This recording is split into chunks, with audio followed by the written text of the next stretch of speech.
Londres, place du Parlement vendredi matin. Il est encore très tôt et pourtant, un groupe agite d'immenses bâches sur la place, entouré par une foule de curieux. Lentement, un drôle de ballon s'élève vers le ciel. On s'est inspiré des nombreuses images de Donald Trump, de sa personnalité et de ses descriptions. C'est une sorte de bébé irascible, très susceptible, capable de jeter ses jouets hors du berceau. Les créateurs de Baby Trump ont encore du mal à réaliser l'ampleur de leur succès. En quelques mois, ils ont pu, grâce à une campagne de crowdfunding, réaliser un pied de nez à l'un des hommes les plus puissants de la planète, le président des États-Unis.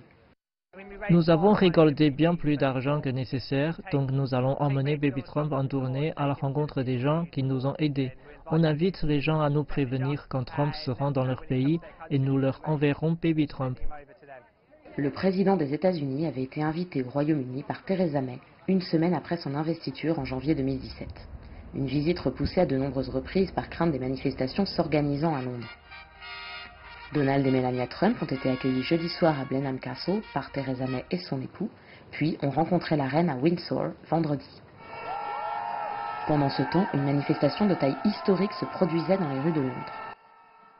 C'est un fasciste, il va abîmer la planète. Ça envoie le message qu'on ne l'accepte pas, que ce n'est pas fini. Le mouvement Stop Trump a organisé depuis plusieurs mois ces manifestations. 60 000 personnes étaient attendues pour ce rassemblement, venant du Royaume-Uni mais aussi de partout en Europe. La foule nombreuse aurait atteint les 200 000 personnes selon certains journaux. Une marche d'une ampleur historique, les rues de Londres n'ayant pas accueilli de telles manifestations depuis au moins 10 ans. À quelques rues de là se tenait cependant un rallye au ton bien différent. Je pense sincèrement que Donald Trump a fait du bon travail jusqu'ici. Je suis sûr qu'il veut instaurer le libre-échange et c'est sa manière de le faire. Les Républicains d'Outre-mer, une organisation politique présidée au Royaume-Uni par Sarah Elliott, ont organisé un rallye de soutien pour Donald Trump. Je pense que la relation privilégiée va perdurer car nous avons trop en commun. Peu importe qui est président ou Premier ministre. On trouve toujours une façon de travailler ensemble, même si c'est un peu plus tendu à l'heure actuelle entre le Royaume-Uni et l'Amérique à cause de notre président controversé. C'est un personnage qui divise. On l'aime ou on le déteste. Je dois dire que je n'avais pas voté pour lui, mais s'il y avait une élection aujourd'hui, je voterais pour lui.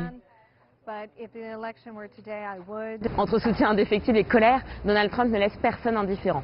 L'ambassade des États-Unis à Londres a d'ailleurs demandé à ses ressortissants de faire profil bas durant la visite officielle. Une précaution de courte durée, puisque dès samedi, le président repart en Écosse pour une visite privée. Floriane Virgile, Londres, CGTN.